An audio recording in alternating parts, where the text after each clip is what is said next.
Christmas Eve in the little coastal town should have been quiet, almost peaceful. But everything changed the moment a black K9 leapt from the patrol SUV and froze beside a dark, overflowing dumpster.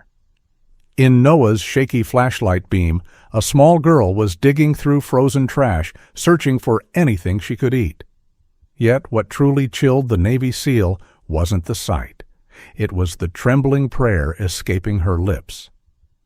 God, please don't let him find me tonight. Snow fell on Harbor Point like someone shaking loose a worn-out snow globe. The little coastal town was mostly dark, just strings of Christmas lights burning over porches and shut storefronts. On the empty main road, a faded gray SUV rolled past the harbor, tires whispering over packed ice. In the passenger seat, a black K9 named Coda sat tall, eyes locked on the world outside, like it might turn dangerous any second. Coda wasn't relaxing.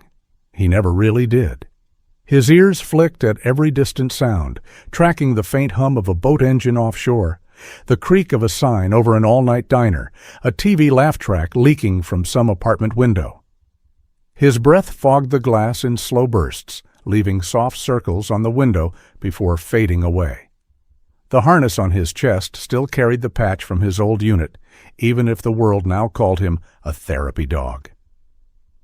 Behind the wheel, Noah Bradley drove one-handed, fingers tapping the steering wheel in a restless rhythm.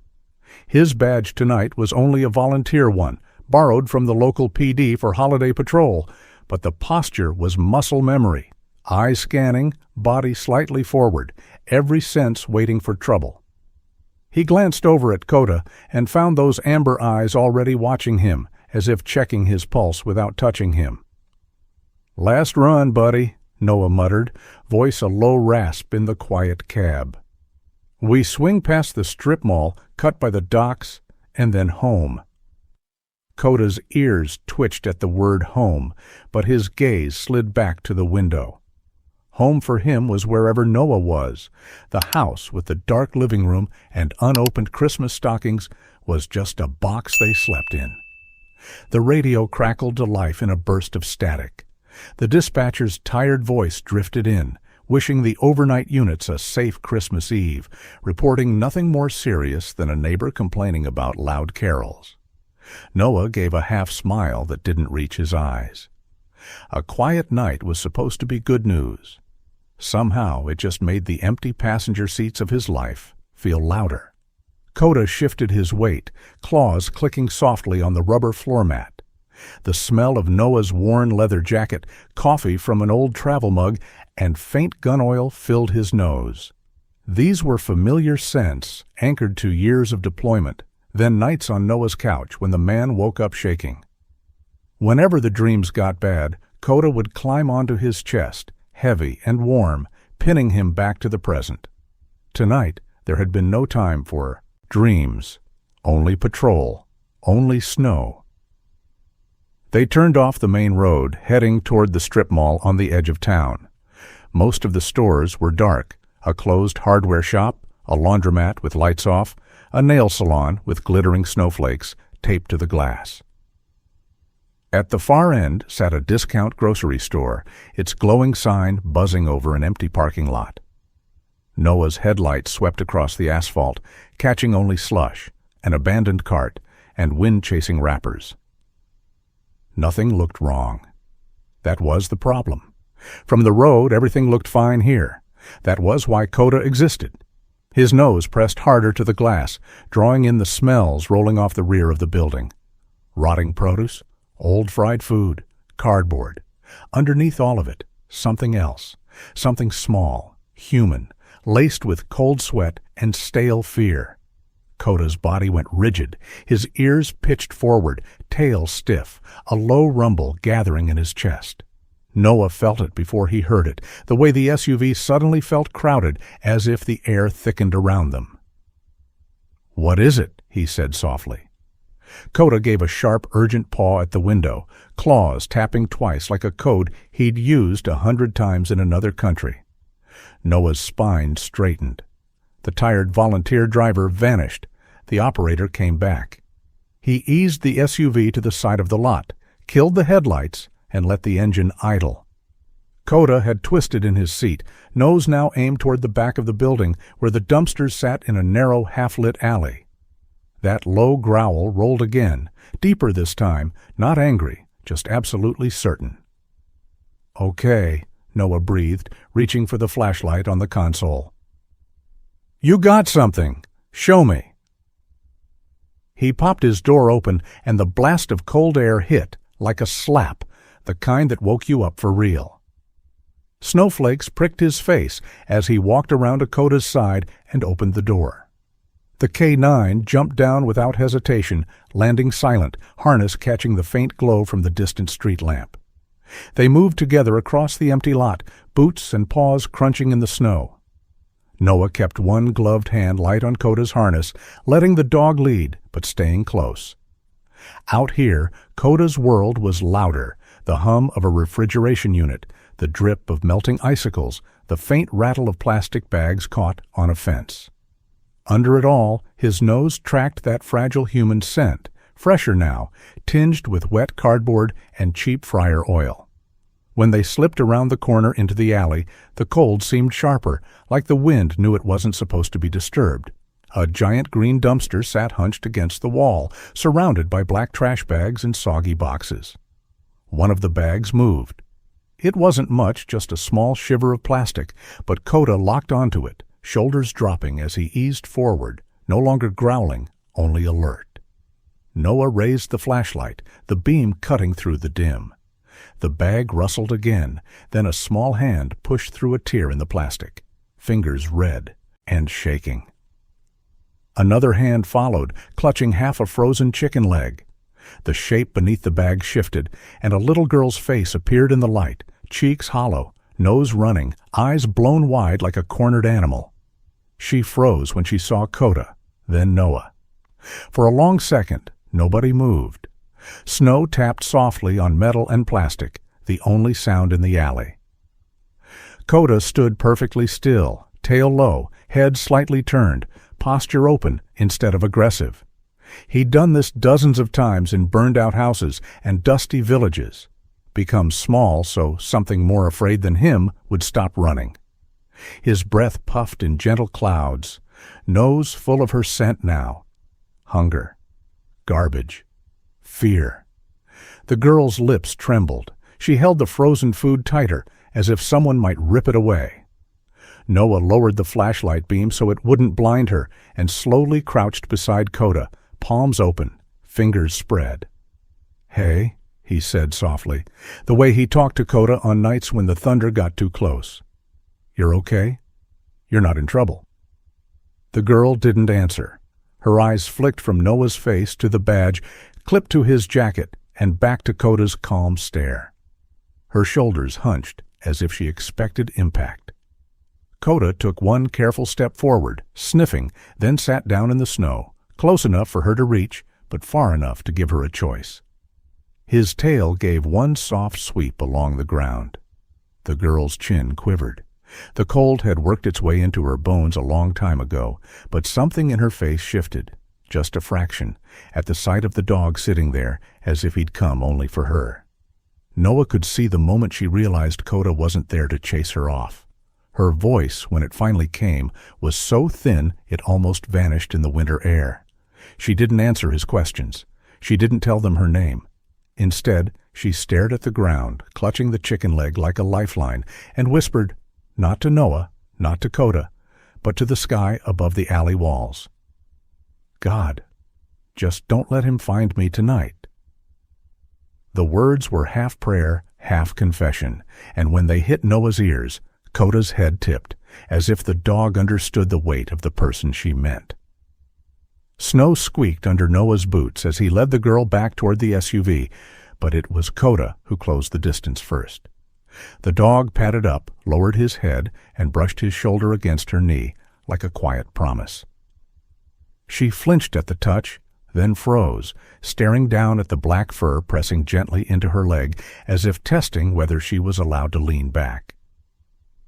Noah opened the rear door and patted the seat. Coda hopped in first, turning so his body blocked the far side. It left a pocket of space between him and the door, just big enough for a small girl. She hesitated, still clutching the frozen food. When she finally climbed in, Coda shifted, thick tail sweeping aside to give her room, then settled where their shoulders almost touched. As the SUV pulled away from the alley, the town slid past in slow streaks of light. The girl kept her head down, fingers buried in Coda's harness strap like it was a handle on a lifeboat. Every bump in the road made her tense, waiting for yelling that never came. Coda felt each tiny jolt in her grip, and instead of looking out for threats, he watched her in the window's reflection. Inside the warm cab, the smell of Noah's jacket, old coffee and dog filled the air, wrapping over the sour tang of garbage clinging to her clothes. The heater began to win its battle, with the cold, flushing color back into her cheeks. Coda shifted closer by inches, letting his body heat bleed into her side. She didn't look at him, but her hand slid deeper into his fur, fingers stiff at first, then slowly uncurling. Noah's house sat on a quiet street above the harbor, a small place with a crooked porch light and a wreath someone had hung on the door 2 weeks too early.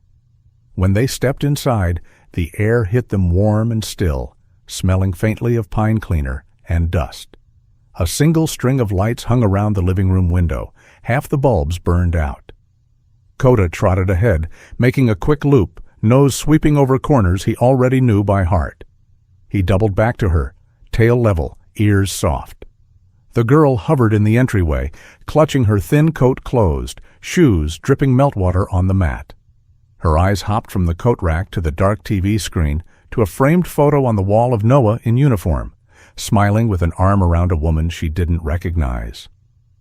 Coda stepped between her and the empty living room, as if to say she only had to deal with one thing at a time. Noah pointed toward the bathroom and spoke gently, explaining about warm water and clean towels.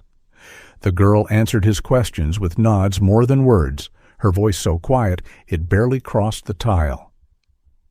Coda lay across the hall, just outside the bathroom door, chin on his paws. Through the faint splash of water, he listened to the uneven rhythm of her breathing, the way it hitched when pipes groaned or the house settled. When she emerged wrapped in an oversized sweatshirt that nearly swallowed her, her hair damp and combed back, Coda rose without being called. The sweatshirt belonged to Noah, but Coda recognized the smell of lavender soap layered over street dirt washed down the drain. The girl's bare ankles still showed purple shadows that weren't from the cold. Noah's eyes paused there, but he didn't say the words that jumped to his tongue. In the kitchen, the pot on the stove steamed softly. Chicken soup, canned but hot, filled the room with a simple, honest smell. Coda settled under the table, close enough that his shoulder brushed the girl's shins when she took her seat. Every time her spoon clinked too hard or the heater kicked on with a thump, she startled, and Coda's tail thumped once against the floor, an anchor tapping out a slow, steady beat. Noah tried small questions. Her name. Hannah. How old? 7. Where her mom was. Working, she said at first, staring into the bowl. Then, after a long pause, she was supposed to come back. Her hand shook when she lifted the spoon. A moment later, when Noah turned to grab napkins, Coda lifted his head and nudged her elbow, not hard enough to spill, just enough to steady the tremor. When she shifted on the chair, the sweatshirt rode up at the wrist, and Noah saw the yellowing ring of a fingerprint bruise. Another shadow was visible at the edge of her collarbone when she tugged at the fabric. He felt his jaw tighten, a slow burn rising, but he swallowed it back down. Rage wouldn't help her eat. Under the table, Coda's nose brushed the bruise before she yanked her sleeve down, as if the dog had to confirm what both of them already knew. Later, in the living room, Noah unfolded a thick blanket on the couch and set a pillow at one end. The TV stayed off. The house was quiet except for the hum of the fridge and the occasional distant foghorn from the harbor. Hannah lay stiffly on the cushions at first, hands balled under her chin, watching Coda with that same wide, measuring stare. The dog didn't jump up. He waited on the rug below, eyes on hers, until she reached a hand toward him. It was a small gesture, almost nothing, but he moved like she'd given permission. Coda hopped up gently, circling once before lying along the edge of the couch, his back a solid wall behind her. She pressed into him without thinking, the way kids in safer houses leaned into the back of a couch. Her breathing slowed, but every time a car passed outside or a pipe ticked, she jerked, eyes flying open. Each time, Coda lifted his head, sniffed the air, then relaxed again, letting his calm run through her. At some point, the weight of the day dragged her closer to sleep. Her fingers twisted in the thicker fur at his neck, anchoring there. Eyes half closed, she stared at the dim string of Christmas lights in the window and whispered, not knowing Noah could hear from the hallway. "If you're real," she breathed, words fragile as smoke, "please let me stay here tonight. Please don't let him come." Coda didn't understand the name she didn't say, but he understood the plea. He shifted closer, resting his muzzle on her arm like a silent oath to stand guard. Morning slipped into the house slowly, a pale light seeping around the edges of the curtains. Coda woke before Noah did, as usual.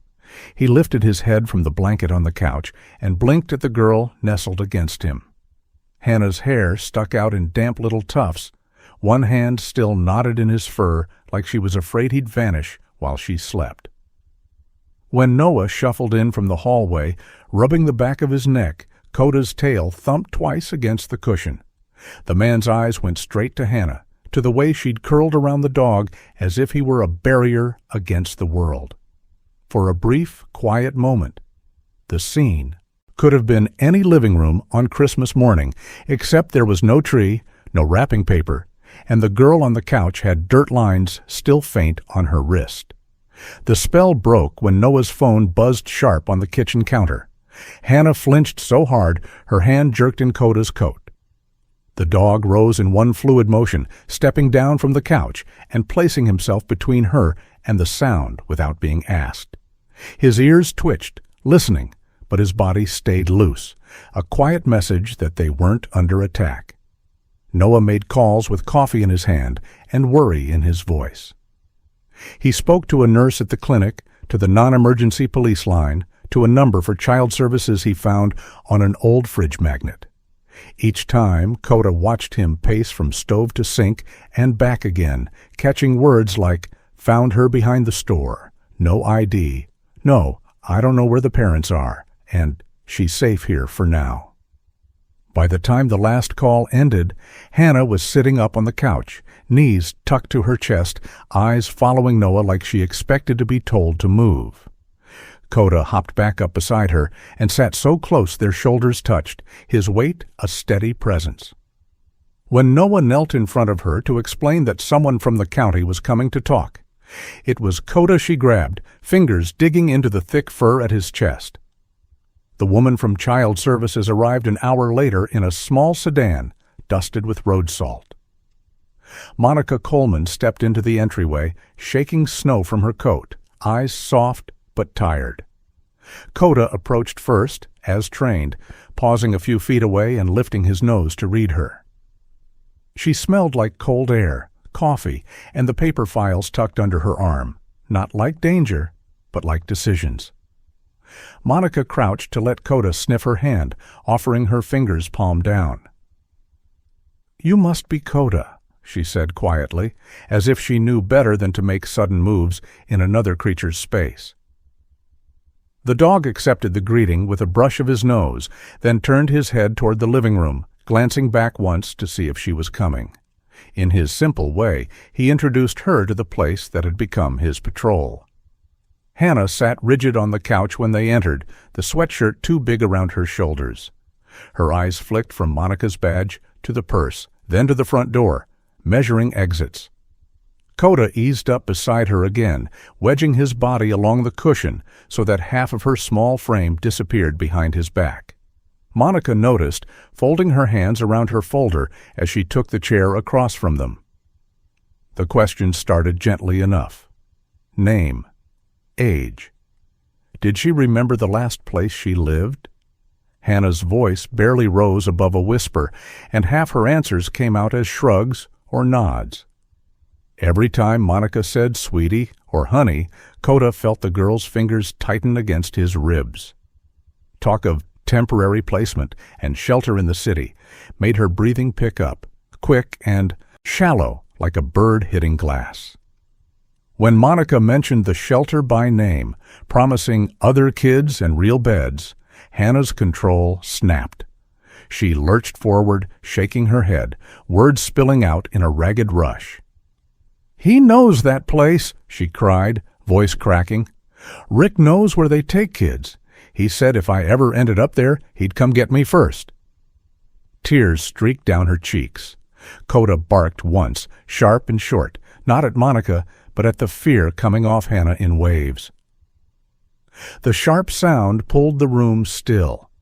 Monica's eyes widened, her professional calm wobbling for a moment as she saw the girl bury her face in Coda's neck, sobbing that she didn't want to go, that he'll find me, he always finds me.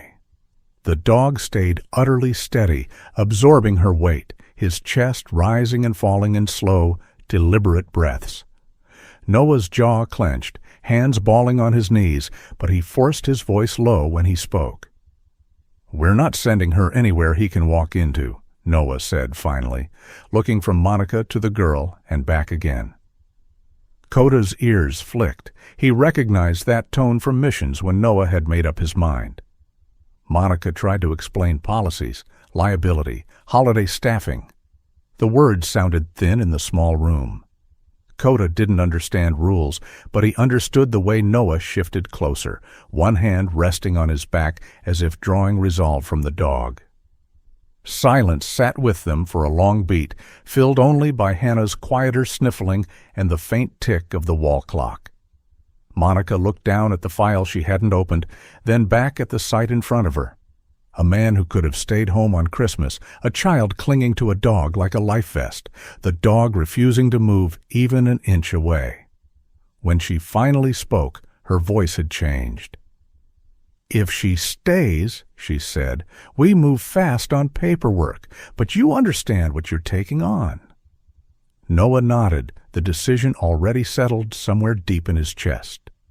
"I understand more than you know," he answered. His hand tightened briefly in Coda's fur. The K9 leaned into it, tail giving a single quiet thump. For Coda, there was nothing complicated about it. There was a frightened pup in his pack now, someone the world had pushed aside. His job, the only one he'd ever really understood, was to keep that from happening again. The house settled into a strange kind of quiet after Monica left, like it wasn't sure yet who really lived there. Outside, the harbor wind pushed against the windows, rattling a loose piece of siding. Inside, Noah moved slow, rinsing coffee cups, straightening cushions.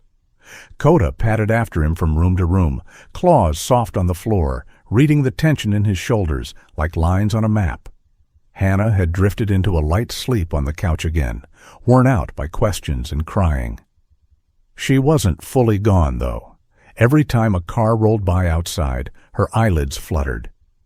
Coda checked on her first, muzzle brushing the back of her hand, then turned to the corner where she'd dropped a small, filthy backpack when they came in the night before.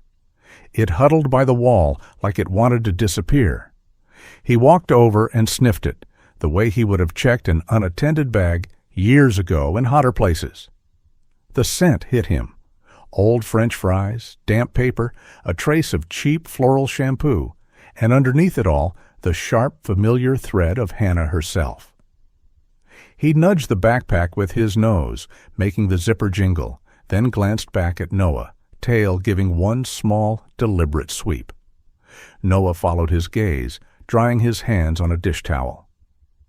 "What did you find, Coda?" he murmured, though he already knew. He picked up the backpack, surprised by how light it was, and carried it to the coffee table. Coda came to sit at his knee, head level with the bag, watching every move. The canvas was worn thin in spots, straps frayed, one corner patched with duct tape. The first thing out was a crumpled fast food napkin wrapped around a few stale crackers. Then a folded T-shirt 2 sizes too small, still faintly smelling of laundry soap that had worked hard but lost the battle. At the bottom, jammed into a side pocket, Noah found a torn motel receipt, the ink smudged but readable. "Shoreline Inn," he read under his breath, eyes narrowing. "Room 16B, 2 nights, cash." Coda sniffed the small rectangle of paper when Noah lowered it. The motel scent was cold and chemical, layers of cheap cleaner and old smoke clinging to it. Buried behind it was a different trace, older now, but similar to the one on Hannah's sweatshirt. A woman's perfume, faintly sweet, cut by worry. Coda's ears lifted a little. This wasn't just trash. This was a trail. Noah dug deeper, fingers brushing something stiff and folded. He pulled out a worn envelope, edges soft and bent, the front smudged, but still carrying a few shaky words in blue ink. "For Hannah, if I don't come back by Christmas." His throat tightened. Coda sensed the shift, nudged Noah's wrist once, reading the change in his breathing before Hannah even stirred behind them. The rustle of paper woke her. Hannah pushed herself up on one elbow, hair a tangle, eyes still heavy with sleep. She saw the backpack on the table, the envelope in Noah's hand, and all the color drained from her face. Her voice came out rough. "That's mine," she whispered, then corrected herself. "It's from my mom." Coda moved closer to the couch, resting his chin beside her knee, anchoring her there. Noah asked if he could open it. She didn't speak, just gave a tight, jerky nod. The paper crackled as he unfolded the letter inside. The handwriting was rushed, as if the writer had looked at the clock too many times. A woman named Emily apologized for working nights, promised that none of this was Hannah's fault, warned her not to trust Rick if anything went wrong. Coda watched Hannah's shoulders curl inward with each sentence, like each line pressed her lower. By the time Noah reached the part where Emily wrote, "If someone kind ever helps you, show them this," Hannah was shaking. Tears ran silently this time, leaving clean streaks on her cheeks. She blurted pieces of memory between breaths. Mom arguing with Rick over money, over packages, over one more favor. The sound of doors slamming. The night Emily left for work and never came back. With every jagged word, Coda stayed pressed to her side, his warmth steady as a heart line. Noah set the letter down carefully, as if it might fall apart. His eyes drifted back to the motel receipt, to the name stamped across the top, to the room number. Shoreline Inn wasn't far, just off the highway outside town, the kind of place truckers used and locals avoided. He stared at the address a long moment, mind already moving ahead, while his hand slid into the fur at Coda's neck, kneading there without thinking. He called Monica next, reading parts of the letter aloud, giving her the motel name, the room number, the dates. Coda lay by his feet, head on his paws, eyes up, listening to the tension in both voices. Words like disappearance, possible witness, and we can't ignore this floated through the kitchen. The dog didn't understand the details, but he had heard that tone many times before a raid or a knock on a dangerous door. When Noah hung up, the house felt smaller. He turned to find Hannah standing in the archway, the backpack hugged tight to her chest, letter clutched in one hand. Her eyes were huge. You're not going there, are you?" she asked, voice thin. "That's where Rick was staying. He said if Mom didn't help, he'd make sure we never found her. He said that's where people disappear." Her panic rose so fast it seemed to drag the air with it. She backed up until she hit the wall, breath coming quick. Coda reacted first, moving into the space between her and the door, not blocking her escape, but blocking imaginary danger from outside. He leaned his weight into her legs, not letting her fold in on herself. The contact broke the free fall, gave her something solid to hang on to while Noah crossed the room and knelt down in front of her. He spoke slowly, the way he might talk to a teammate in a firefight who'd lost his footing. He told her he wasn't going there to disappear. He was going to find answers, that he would tell the police everything and not walk in alone. He promised her Rick wasn't going to walk through that door and take her away, not while Coda's harness hung in the hallway and his own boots sat by the mat. At that, Coda's tail gave one muted stir, as if signing the promise with his whole body. Later that afternoon, Noah walked Hannah across the street to Mrs. Whitaker's small, cluttered house. The older woman had gray hair pulled into a bun and a laugh that nearly fell out of her mouth when she saw Coda. She smelled like cinnamon, wool, and long afternoons of watching other people's children. Coda sniffed her shoes and decided she passed. He let her scratch behind his ears, then trotted back to bump Hannah's hand, urging her forward. When they left, Hannah stood on Mrs. Whitaker's front step, one hand twisted in the hem of her sweatshirt, the other buried deep in Coda's fur. "You'll come back, right?" she asked, not looking at Noah, eyes fixed on the dog. Coda stared up at her, then leaned in and swiped his tongue across the back of her knuckles once, solemn as a vow. Noah answered for both of them. "We're coming back," he said. "Together." Back at the house, Noah pulled on his heavier coat, the one with the faded unit patch on the sleeve. Coda watched each motion from the doorway, pupils widening, body already shifting into the alert readiness that used to mean night ops and dusty roads. When Noah reached for the harness, Coda stepped forward without being called, head lowering to let the straps slide on, chest rising as the buckles clicked. The old weight settled back where it belonged. By the time the gray SUV rolled out of the driveway and turned toward the highway, the Christmas lights in Harbor Point were beginning to blink on, one by one. Coda stood in the back, gaze steady on the road ahead, feeling the hum of the engine under his paws. To anyone watching, it would look like a man and his dog heading out into a winter evening. To Coda, it felt like something else entirely. The start of a trail, and a chance to hunt down whatever threatened the smallest member of his new pack. Chaniu. The highway out of Harbor Point was a straight gray ribbon, cutting through flat fields and dark patches of trees. Inside the SUV, the only steady sound was the tires humming over the road. Coda stood in the back, front paws planted wide, nose near the small window, drawing in the cold air that leaked around the edges like thin fingers. The farther they drove, the more the town smells faded behind them. Salt from the harbor, wood smoke from chimneys, the faint bakery sweetness that clung to Noah's jacket. In their place came diesel fumes, old exhaust, and the sour tang of fast food from cars they passed. Coda sifted through it all, searching for something that matched the motel receipt, still tucked in Noah's pocket. Shoreline Inn appeared like it always belonged in the edge of someone's bad story. A low strip of peeling paint and buzzing neon sat hunched beside the highway, the O in motel flickering on and off. The parking lot was a scatter of trucks and sedans, their hoods crusted with road salt. Noah swung the SUV into a spot by the office.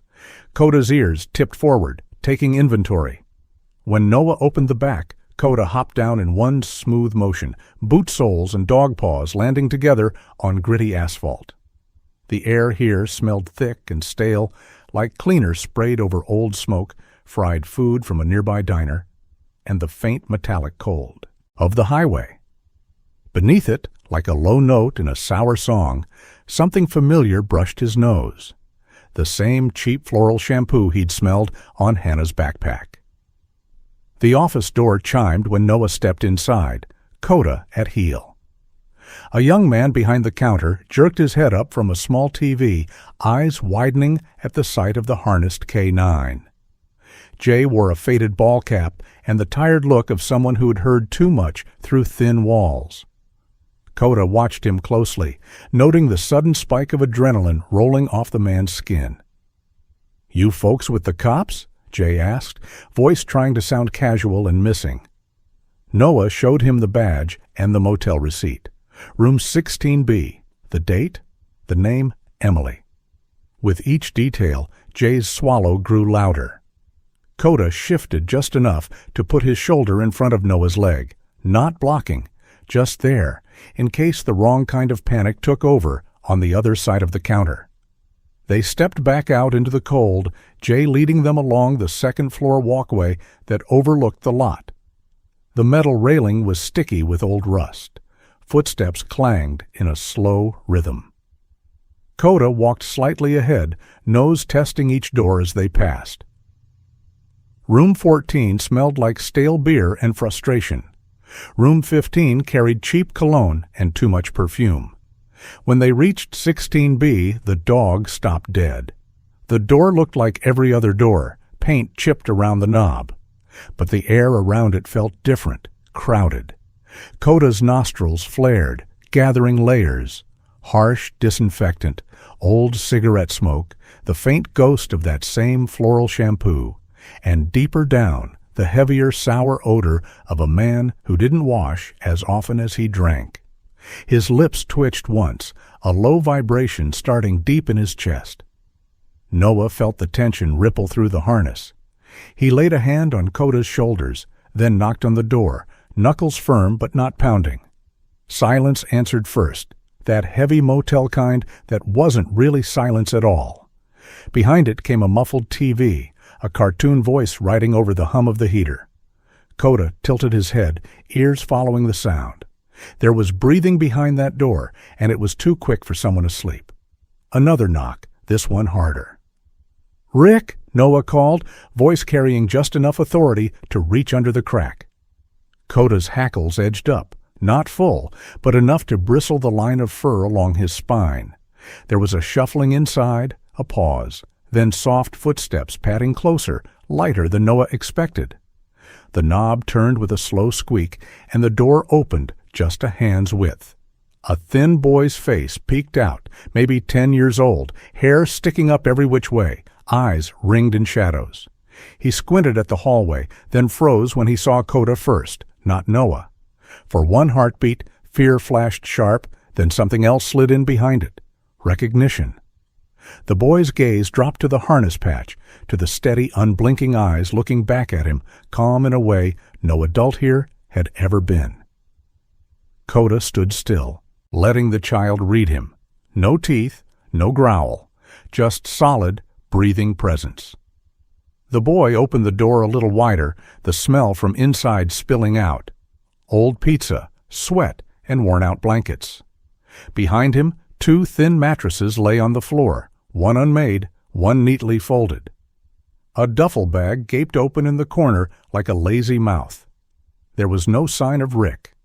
The boy swallowed. Is Hannah with you?" he asked, voice shaking. Noah's chest tightened at the name. He saw Coda's ears lift just a fraction at the sound, as if the dog, too, recognized the thread tying these kids together. "She's safe," Noah answered, but his eyes stayed on the boy. "What's your name?" The boy glanced down at Coda once more, then answered in a rush. "Tyler. Rick said she ran off. He's real mad." At the word mad, Coda's tail shifted, slow, acknowledging the danger wrapped in that simple word. The temperature in the hallway didn't change, but everything felt colder. Noah's mind started doing quiet math in the background. One missing woman, one terrified girl, and now a boy whose whole posture screamed practiced flinch. Coda didn't know the details, only that the scent of fear here matched the one that had clung to Hannah's clothes. To him, it was simple. There wasn't just one pup to protect after all. There were at least 2. Tyler stepped back from the doorway, and Coda slipped past him without a sound, nose already working. The room was small and stale, curtains half drawn, a crooked lamp casting dull yellow light. 2 mattresses on the floor, thin blankets, a TV on mute with cartoons flashing across the screen. No luggage that looked like a mother's, no perfume that matched Emily all the way through. Coda moved slow, not searching for contraband now, but for story. He sniffed the mattresses, the doorframe, the empty spot near the window where heavier boots must have stood. Tyler watched him from the edge of the nearest bed, shoulders hunched, hands twisting the hem of a t-shirt that used to be white. When Coda drew near, the boy's toes curled, then slowly relaxed as fur brushed his ankle. Noah sat on the lone chair, listening to Tyler talk in short, broken pieces. Rick showed up to help when his mom got behind on rent. Rick brought work and friends, and made Tyler and Hannah run little errands for cash that never seemed to stick around. Every so often, the boy's eyes would dart to the door, as if expecting it to blast open. Each time, Coda turned his head that way too, then calmly back again. When Noah stepped out into the hallway to call Eli, Coda stayed inside with the boy. The phone conversation was a low hum through the thin wall, names, dates, the phrase, "This isn't just bad parenting, Eli, this is a pattern." Tyler's breathing hitched when the word police came through. Coda leaned in, placing his head gently on the boy's knee, a solid weight that made it harder to float. Away in fear. Eli Turner arrived faster than most men would on a holiday afternoon. His SUV pulled into the lot with purpose, its engine note familiar to Coda from a dozen training days behind the station. When Eli stepped into 16B, he brought the crisp scent of cold air and leather, but also trust.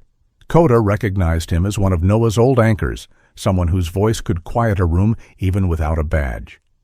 Plans formed in quiet, practical sentences while Tyler listened from the bed and Coda lay between the men and the door. Rick had a pattern, Eli said. He used kids to move small packages behind the grocery store, always late, always by the dumpsters when the lot was nearly empty. Christmas night, thin security, distracted staff. It was as predictable as a bad clock. Coda's ears clicked at the mention of the store. That alley was already printed in his bones. They didn't stay long.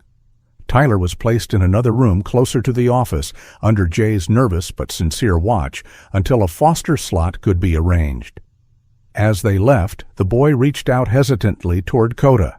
The dog stepped close, letting the small hand bury itself in his neck fur for a moment, then pull away. It was a silent agreement. Someone had seen him. Someone would not forget he'd been there. Back at the station, fluorescent lights hummed overhead as if they'd given up trying to sound cheerful. Hannah sat in a conference room too big for her, feet not touching the floor, the sleeves of Noah's sweatshirt nearly covering her fingers. Coda slipped in first, nails clicking on linoleum, and her whole body softened at the sight of him as if she'd been holding her breath until that exact second. Monica sat opposite Hannah with a notepad, Eli by the door, Noah at the far corner of the table. They kept their voices gentle, asking her to tell them what Rick made her do, who he met behind that store, how long it had been since anyone saw Emily. Each answer seemed to cost Hannah more than her small frame could spare. Whenever her voice shook, she reached for Coda without looking, finding his shoulder like a handle. The worst part came not with a fact, but with a confession. She stared at the tabletop, tracing a knot in the wood with her fingertip, and said in a rush that the last night she saw her mother, she'd prayed for work to stop. "I told God I wish she didn't have to go out in the dark anymore," she whispered. "Next day she was gone. Maybe he heard me wrong." The room went very still.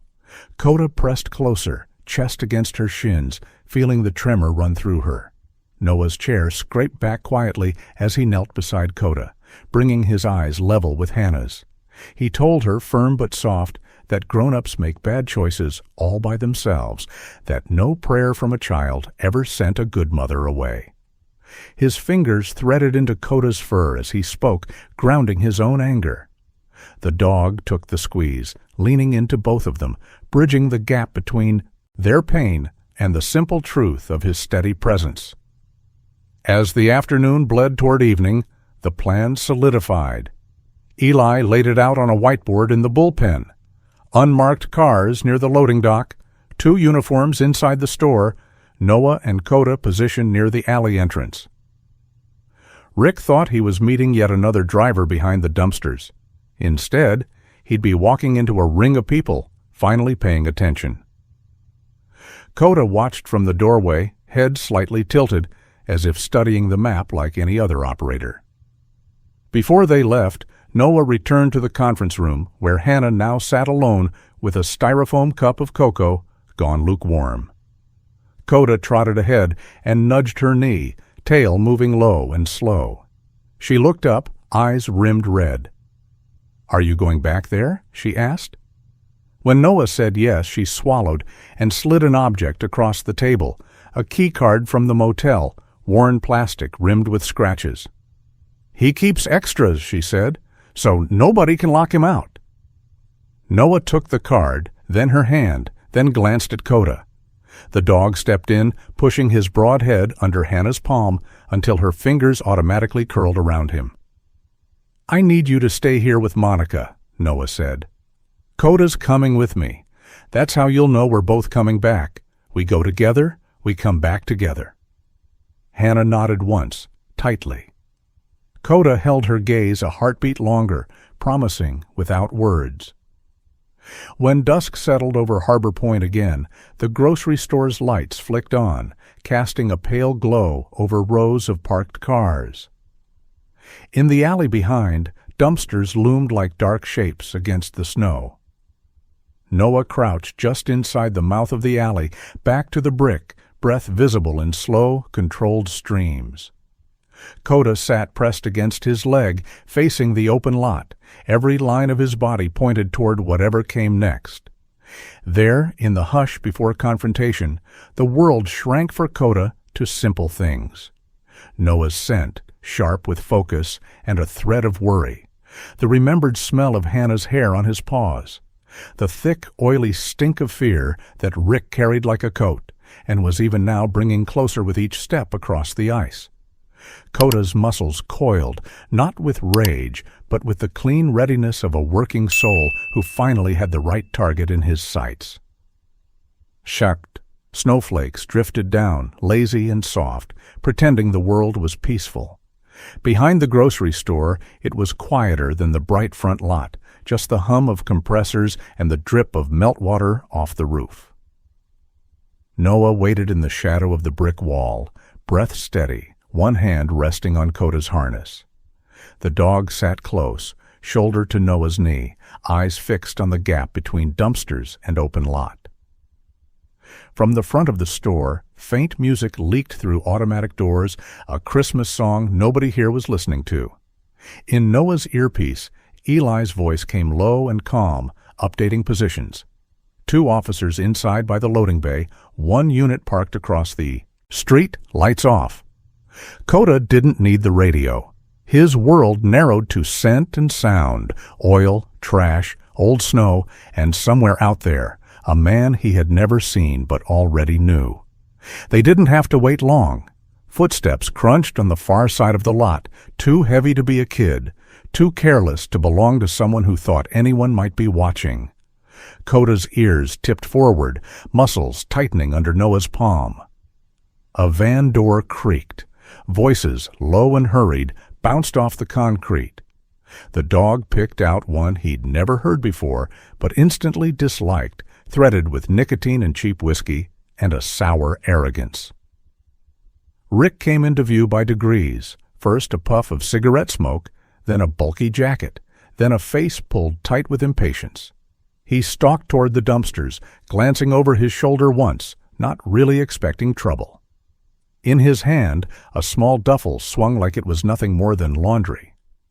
Coda felt Noah's hand slide from his shoulders to the clip on his harness. Felt the silent question, "Ready?" His tail gave one short, controlled thump.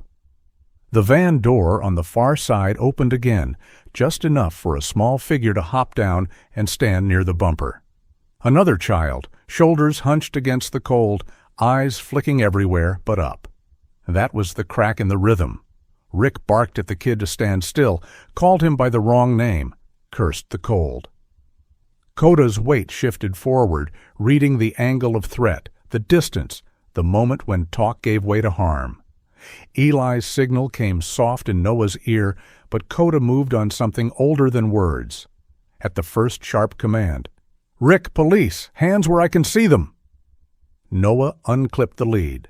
The dog exploded from the shadows, black fur against white snow, every ounce of training snapping into place.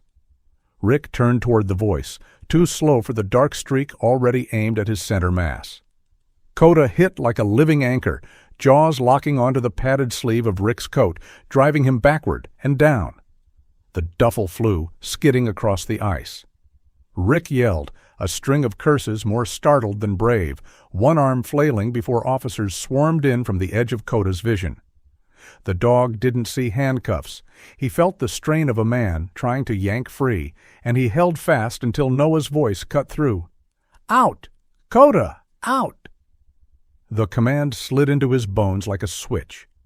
Coda released in an instant, backing off 2 steps, chest heaving, eyes still locked on Rick's face. Under the street lamps, blue and red lights flared to life, washing the alley in pulsing color. The child by the van backed away, wide-eyed, then froze when Coda turned his head, gave one low, friendly chuff that didn't match the power he'd shown seconds before. Officers pulled open the van's side door, revealing 2 more kids inside, huddled under a blanket that smelled of fear and gasoline. Coda trotted over at Noah's heel, tail lowered but moving slow. He put his paws up on the bumper, nose working as he checked each small, shivering shape. They smelled like Hannah and Tyler and every frightened pup he'd ever been sent to find. One of them reached for him without even seeing who held the other end of his leash. By the time Rick was in a squad car and the alley began to empty, snow had started to fall harder, covering boot prints and tire tracks. Coda sat beside Noah, watching the taillights disappear, his breath fogging in tired bursts. The tension that had wound him tight all day began to uncoil. Noah slid a hand along his neck, fingers scratching that spot just behind his ears where the hardness always melted away. "Good work, partner," he murmured. Coda leaned into it, content.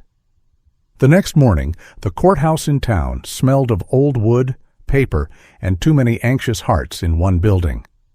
Coda walked at Noah's side through the metal detector, earning a nod from the deputy posted there. In the small hearing room, Hannah sat at a table, legs swinging above the floor, a nervous twist in her hands. When she saw Coda, she straightened, shoulders dropping as if the walls moved back an inch. Monica sat with her, Eli against the far wall, a judge in a simple black robe at the bench. They talked about temporary guardianship, about best interest of the child, about investigations that would stretch into weeks. Hannah listened with the half-understanding of a child who had learned to read tone more than words. Every time the talk got too fast, she slid a shoe over until it touched Coda's paw under the table. He didn't move it. When the judge asked if Hannah wanted to say anything, the room went quiet. She stood, knees wobbling, hand resting on the curve of Coda's back. Her voice shook at first, then steadied as she talked about Noah stopping that night, about soup and blankets, and how Coda wouldn't let her fall off the couch when the bad dreams came. "He didn't have to keep me," she said, looking straight ahead. "But he did?" Coda felt the hand on his fur tighten like she was bracing for the floor to vanish. The judge looked from the girl to the man and his dog, then down at the thin file that somehow held all their lives in a few clipped pages. After a long pause, he agreed to what they'd asked. Hannah would stay with Noah while the rest of it was sorted out. It wasn't forever, not yet, but it was more than a night. Coda didn't understand legal terms, only that when the gavel came down, a new kind of relief loosened the air around the table. That night, the house in Harbor Point felt different. The same crooked porch light, the same string of half-dead Christmas bulbs, but something warmer had settled in under the roof. Hannah moved around the small living room with a kind of cautious ownership, placing her backpack in a corner instead of keeping it by the door. Coda watched from his spot by the couch, head tilted as if memorizing this new arrangement. Later, when the dishes were done and the TV was off, the house sank into a softer quiet than the one it had known before Hannah. Noah lingered in the hallway, pretending to check the thermostat while he really listened. On the couch, under the same worn blanket, Hannah lay on her side, hand resting on Coda's ribs. His breathing rose and fell in slow waves, the solid rhythm of something that had no intention of leaving. In the dark, thinking she was alone with the dog, Hannah whispered again, not to Noah, not even quite to Coda.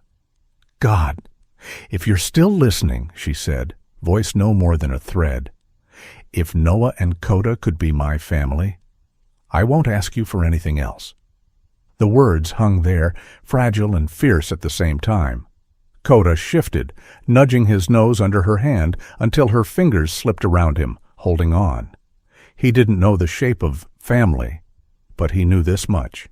Wherever this small, tired girl laid her head now, that was the place he would guard. Wham! Spring slid quietly into Harbor Point, trading snowdrifts for puddles and the sharp smell of thawed earth. The harbor fog still rolled in some mornings, soft and gray, wrapping the little town like a blanket.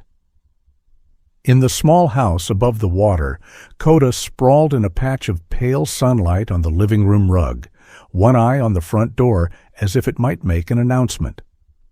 The month since Christmas had filled up in ways Noah never planned. There were interviews, more hearings, stacks of paperwork that multiplied on the kitchen table. Detectives found the rest of Emily's story. Traffic cameras, hospital records, a police report from a slick stretch of highway she never walked away from. Coda watched each new piece land with a quiet thump in Noah's chest. Through it all, Hannah stayed. Not as a guest anymore, but as something that slowly stepped over the line into belonging. Her backpack moved from the doorway to a hook by the hall, right beside Noah's coat and Coda's harness. Coda took note of the new pattern: 3 sets of things going out, 3 coming home. It was a small math, but it mattered. Some evenings, Noah spread files on the coffee table, reading Emily's old notes and the official words that now confirmed what they had feared. Hannah would sit on the floor beside Coda, leaning against his ribs, while Monica gently explained terms like next of kin and guardian of record. Coda felt her body go rigid at certain phrases, then soften again when a hand, his or Noah's, found her. By the time the final hearing date arrived, the trees along the courthouse lawn were dusted with new leaves. Inside, the same small room waited, but it felt heavier now, like it knew this day counted.